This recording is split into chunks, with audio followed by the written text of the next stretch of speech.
Assalomu alaykum barchaga azizlar. Bugun sizlar bilan Amerikan yo'nalishida video tayyorlash darsliklarini davom ettirib boramiz. Bugungi ikkinchi video darsligimiz rasm chizish orqali daromad qilishni o'rganib chiqamiz. Qani unda biz boshladik do'stlar. Biz birinchi navbatda videoni 4 ta qismga bo'lib chiqamiz va sizlar bilan hozir qisqacha tanishib chiqamiz. Video darsligimiz 4 ta qismga bo'linadi. Hozir sizlar bilan mana shu haqida qisqacha tanishib chiqamiz. Birinchisi, bu yo'nalish haqida ma'lumot olasiz. Bu yo'nalishda faoliyat yuritayotgan kanallar tahlili, ularning daromadi, yo'nalishda aktivimiz qanday bo'ladi shu haqida ma'lumotlar olishingiz mumkin birinchi qismida. Ikkinchi qismda video tayyorlashda kerak bo'ladigan narsalar, bizga kerakli o'yinmi yoki bo'lmasa video olishda bizga kerakli bo'ladigan narsalarmi, hammasi bilan tanishib chiqamiz. Uchinchi qism video montaji haqida bo'ladi va to'rtinchi qismi YouTube ga videoni yuklash va qanday qilib rekomendatsiyaga chiqarish uchun qanday amallarni qilishimiz kerak. Shu haqida to'liq gaplashib chiqamiz. Unda biz videoni boshladik. Hozir biz ushbu yo'nalishda faoliyat yuritayotgan kanallar bilan tanishib chiqamiz va ularning daromadi haqida tanishib chiqamiz va sizlar bilan bu yo'nalishda video tayyorlasak qanday aktivga ega bo'lamiz. Mana shu haqida hozir sizlar bilan tanishib chiqamiz. Ushbu yo'nalishdagi kanallarni topish uchun biz Easy Drawing for Kids mana shu iborani yozsak, bir nechta kanallarni chiqarib beradi. Hozir shu qidiruv bilan biz kanallarni ko'rib chiqamiz. Mana ko'rishingiz mumkin bir nechta kanallar bor. Masalan, mana shu kanal Art for Kids Hub 9 million obunachiga ega ekan. Mana ko'rishingiz mumkin 108 ming, 56 ming 2 hafta ichida juda ko'p prosmotrlar yig'adi. Bir oy ichida 954 ming katta prosmotrlar yig'ib keladi.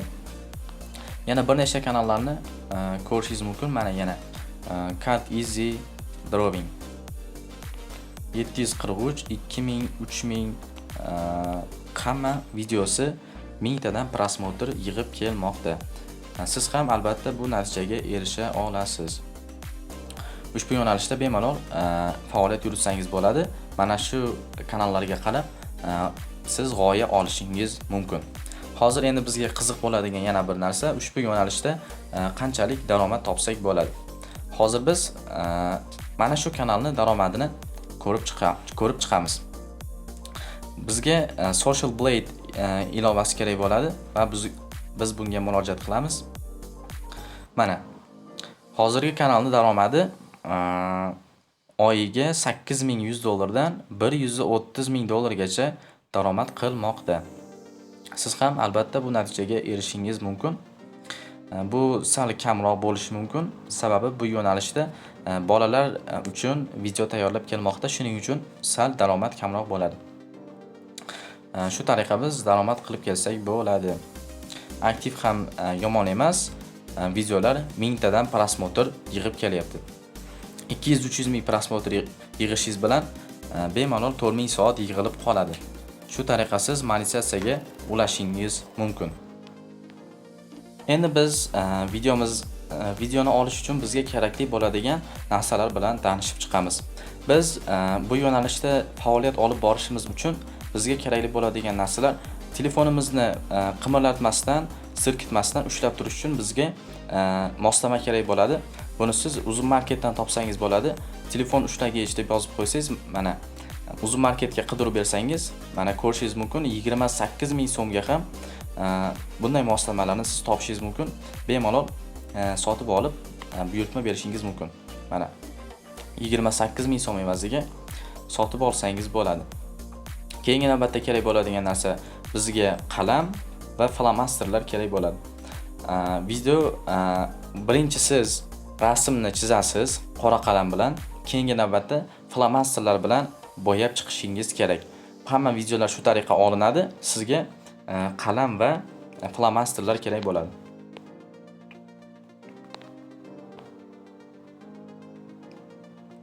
Mana ko'rishingiz mumkin, 36 ming so'm evaziga ham flomasterlarni sotib olishingiz mumkin.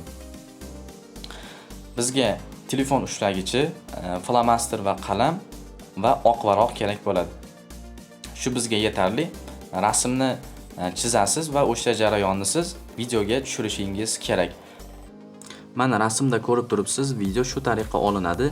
Ikki tomonda lampa yoritib turgan bo'lishi kerak. Lampa bizga hozircha zarur emas, lampa bo'lsa yaxshiroq bo'ladi. Sababi lampa rasm chizayotganimizda yorug' tasvirni bizga zo'r sifatni bizga keltirib beradi. Keyingi navbatda bizga oq varoq kerak bo'ladi. Telefon ushlagichini stolni burchagiga, stolni qirrasiga qotiramiz va faqatgina oq varoqni o'zini videoga olamiz. Shu tariqa biz videoni tayyorlashimiz mumkin. Endi azizlar, sizlar bilan video montaj jarayoniga o'tamiz. Mana biz xohlagan bitta videoni tanlab oldik. Bizda rasm chizilgan video mavjud emas. Bizga eng kerakli bo'ladigan narsa videoda rasm bo'yayotgan qismimiz ancha cho'zilib ketishi mumkin. Rasm bo'yaganingizda 3 yoki 4 daqiqaga cho'zilib ketishi mumkin. O'sha video rasm bo'yalayotgan kadrni biz tezlashtirib yuborishimiz kerak. Masalan, mana shu qism videoni rasm bo'yash jarayoni boshlangan qism deb hisoblaymiz. Endi mana shu video ustiga bitta bosib, split degan tugmani bosishimiz kerak. Sizlarga ko'rsatib o'taman. Mana split degan tugmani bosamiz va rasm bo'yash jarayonining eng oxirgi qismiga o'tamiz. Mana shu qism faraz qilamiz, videoni rasm bo'yalish qismi tugadi. Mana shu qismgacha biz tanlab olamiz. Yana bitta split degan tugmani bosamiz. Tasavvur qilamiz, mana shu qism rasm bo'yalayotgan jarayon. Mana shu jarayonni biz tezlashtirib yuborishimiz mumkin. Ana shunda videomiz qiziqarli bo'ladi. Endi o'sha jarayonni bitta ustiga bosamiz va keyingi navbatda biz speed degan tugmani bosishimiz kerak. Mana shu ikkinchida turgan tugmani bosamiz va normal deganni bosib tezlikni tanlab olishimiz mumkin. Mana shu tarzda videoni tezlashtirib yuborishimiz mumkin. 100x gacha tezlashtirsak bo'ladi. 100 martagacha videoni tezlashtirsak bo'ladi. Bizga 5 yoki 6 yetarli. Ana shuni tanlaymiz. Shu tariqa videoni zerikarli qismlarini tezlashtirib yuborsak bo'ladi. Endi keyingi navbatda biz videomizga odamlar zerikib qolmasligi uchun musiqa o'rnatishimiz kerak. Bepul musiqani qayerdan topamiz degan savolga sizlarga javob berib o'taman. YouTube'ga kiramiz va kirganimizdan so'ng biz qidiruvga Audio Library Driving for Kids deb yozamiz. Audio Library Music for Kids yozamiz. Mana birinchida turgan ibora. Men tayyor yozib qo'yganman. Mana shu iborani yozib biz mana shu iborani yozsak, bizga ikkinchida turgan ustiga bosamiz. Mana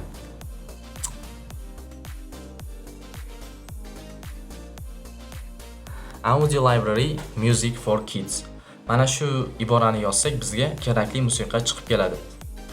Mana shuni ustiga bosib, mana ko'rishingiz mumkin, bir nechta musiqalar bizga kelib chiqadi.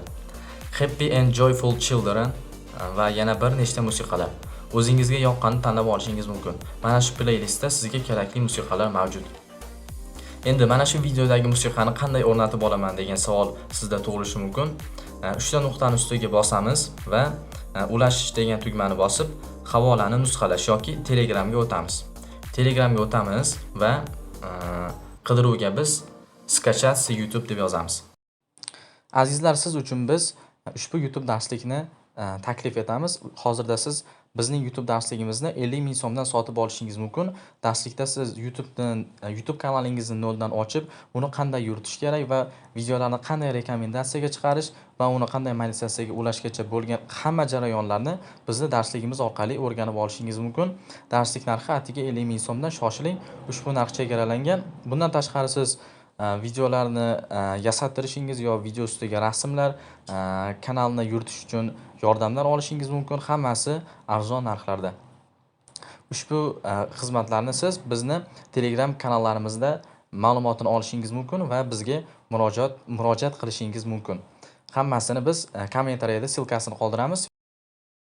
Skachat YouTube. Skachat YouTube deb qidiruv bersangiz, Skachat YouTube ekan. Skachat с YouTube. Xullas mana shu bot. Shu botga kiramiz va havolani yuboramiz. Bu botning ilovasi, bu botning havolasini men kommentariyaga tashlab qo'yaman. Yoki bo'lmasam, bizning Telegram guruhimizga o'tib topishingiz mumkin. Endi MP3 degan tugmani bosamiz. Mana ko'rishingiz mumkin. MP3 degan yozuvni bizga keltirib chiqarib bergan. Mana shu tugmani bosib musiqasini olishimiz mumkin. Endi shu musiqani biz 3 ta nuqtani bosib Save to Music musiqalarga saqlaymiz. O'zimizning musiqalarimizga saqlaymiz. Saqlaganimizdan so'ng yana biz CapCutga kiramiz. CapCutga kirib olamiz. Musiqa o'rnatamiz. Endi ikkinchida turgan audio degan tugmani bosamiz. Birinchida turgan soundsni bosamiz va e'tibor bering, mana shu tugmalarni bosishimiz kerak. Ikkinchida turgan va from device. Mana shu tugmalarni bosib biz o'zimizning musiqalarimizni topishimiz mumkin. Va sounds device sounds, search device sounds. Mana shu qidiruv joyiga biz boyagi musiqani nomini yozamiz va bizga keltirib chiqarib beradi. Va plus tugmasini bosib videomizga o'rnatishimiz mumkin. Videoning keraksiz qismlarini mana bu videoning ustiga bosasiz. Split degan tugmani bosib keraksiz qismlarini o'chirib tashlashimiz mumkin. Yana bitta splitni bosamiz. Mana shu qismni tanlab o'chirib tashlashimiz mumkin. Menimcha bizga asosiy kerakli video funksiyalari mana shu bo'ladi. Endi keyingi navbatda biz tayyorlashimiz kerak bo'ladigan narsa videoning ustiga muqova tayyorlashimiz kerak. Videoning ustiga rasm tayyorlashimiz zarur. Yana new project degan tugmani bosamiz. O'sha rasmni to'liq chizib bo'lganimizdan so'ng, masalan, gulni rasmini chizgan bo'lishingiz mumkin. O'sha gulni chizib bo'lgandan so'ng yorug'roq joyga olasiz va bitta rasmga olasiz. O'sha rasmni olasiz. Menda unday rasm mavjud emas. Shuning uchun xohlagan bitta rasmni tanladim. O'sha rasmni olasiz va ratio degan joyga o'tasiz. Ratio degan joyga o'tamiz. Mana sizlarga ko'rsatib o'taman. Mana shu joyga o'tamiz va bu yerdan 16 ga 9 degan formatni tanlashimiz zarur. 16 ga 9. Shu format bizga kerakli. Shu formatni tanlaymiz va agar orqa fonni qora fon bo'lib qolgan bo'lsa, eng oxirgi qismga o'tamiz va canvas. Eng oxirgisi canvasni bosamiz va blur degan tugmani bosib o'zimizga kerakli videoga mos rasmni orqa fonga o'rnatib beradi. Mana shu tarzda o'rnatib qo'ysak bo'ladi. Endi siz videoga yana qo'shimcha tarzda yon qismga qalamlarni rasmini o'rnatishingiz mumkin. Men bularni ham ko'rsatib o'taman. Birinchi biz rasmning ustiga yana bitta rasm o'rnatishimiz uchun overlay degan tugmani bosishimiz kerak. Mana overlay degan tugma turibdi. Shu tugmani ustiga bosamiz va rasmning ustiga yana bitta rasmni o'rnatsak bo'ladi. Photos degan joyga o'tamiz va o'zimizga kerakli rasmni o'rnatib olamiz. Masalan, mana shu qalamlarning rasmi. O'ng tomonga qo'ymoqchiman. Shu tariqa overlay degan tugmani bosib, rasmni tanlaymiz va o'ng qismga o'rnatamiz. Xohlasangiz chap qismga o'rnating. Shu tariqa o'rnatib olamiz.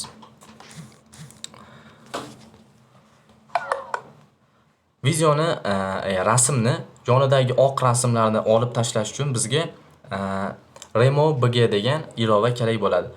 Play Marketga kirib remove.bg deb yozsangiz, mana shu ilova bizga kerakli bo'ladi.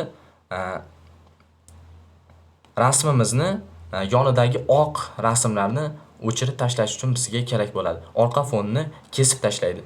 Shunaqa rasmlarni bizga orqa fonlarini kesib tayyorlab beradi. Eng bepul va eng sifatli tarzda tayyorlaydigan ilova mana shu.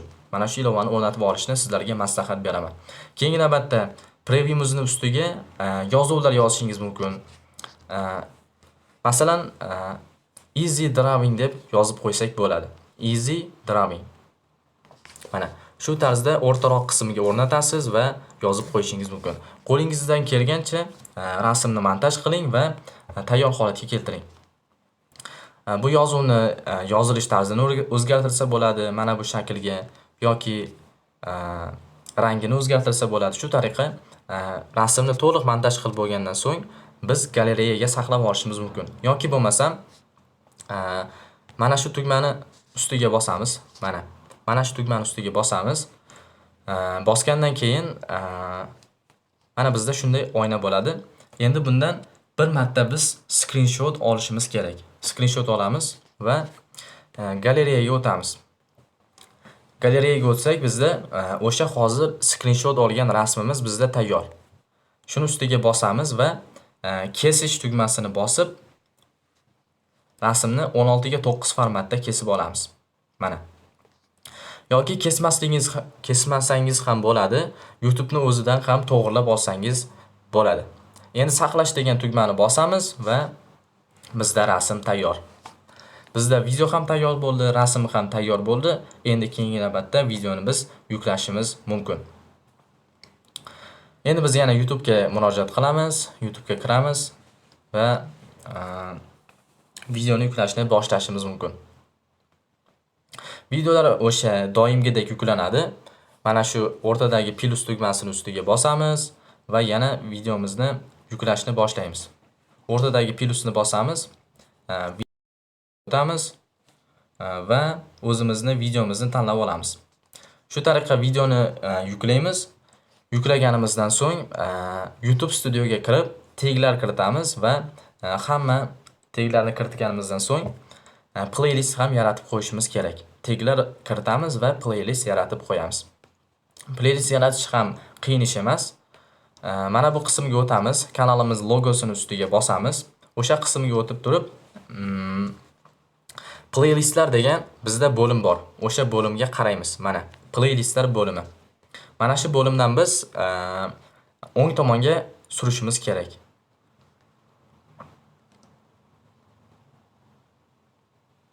O'ng tomonga suramiz. Mana bizda bir nechta playlistlar mavjud. Eng oxirgi qismiga o'tamiz va yangi playlist degan joyga o'tsak bo'ladi. Mana shu yangi playlist degan joyga o'tamiz, ustiga bosamiz va o'zimizning yo'nalishimizga mos bo'lgan playlistga nom beramiz. Masalan, drawing picture for kids. Buni ma'nosi bolalar uchun rasm chizish. Shu tariqa o'zingizning yo'nalishingizga mos nomni berasiz va yaratish degan tugmani bosasiz. E'tibor bering, mana bu joyga siz hammaga ochiq degan joyni belgilab qo'yishingiz kerak. Mana shu qismga hammaga ochiq degan tugmani belgilab qo'ying va yaratish degan tugmani bosasiz. Bizda qarabmizki, yangi playlist mavjud. Endi video qo'shish degan tugmani bosib yozamiz. Easy Drawing for Kids. O'zimizning yo'nalishimizga doir videolarni playlistimizga saqlashimiz kerak. Mana ko'rishingiz mumkin. Playlistga saqlash degan tugma turibdi. O'zimizning yo'nalishimizga mos boshqa videolarni biz o'zimizning playlistimizga saqlaymiz. Mana ko'rishingiz mumkin, playlistga saqlash. Bizning yo'nalishimizga mos videolarni o'zimizni yaratgan playlistimizga saqlab qo'yamiz. Shu tariqa playlistni saqlash degan tugmani bosib saqlab qo'yishimiz mumkin. Eng muhimi sizga e'tibor bering, kanalni ochamiz. O'zimizda eng oxirgi yuklagan videomiz. Masalan, mana shu videoni men oxirgi marta yukladim deylik. Mana shu videoni men oxirgi marta yukladim. Endi o'sha videodagi 3 ta nuqtani ustiga bosamiz. Mana shu 3 ta nuqtani ustiga bosib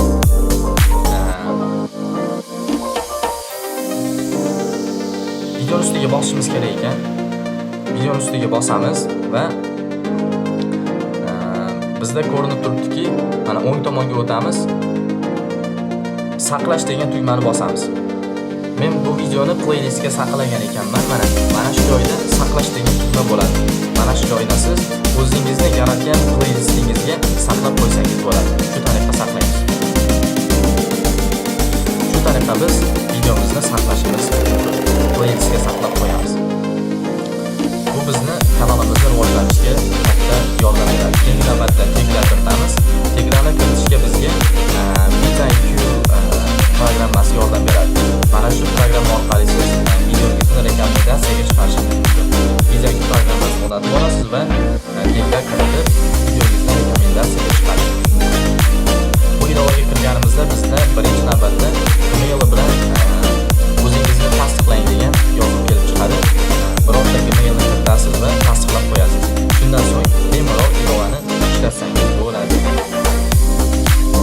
Bu bizga eng ommabop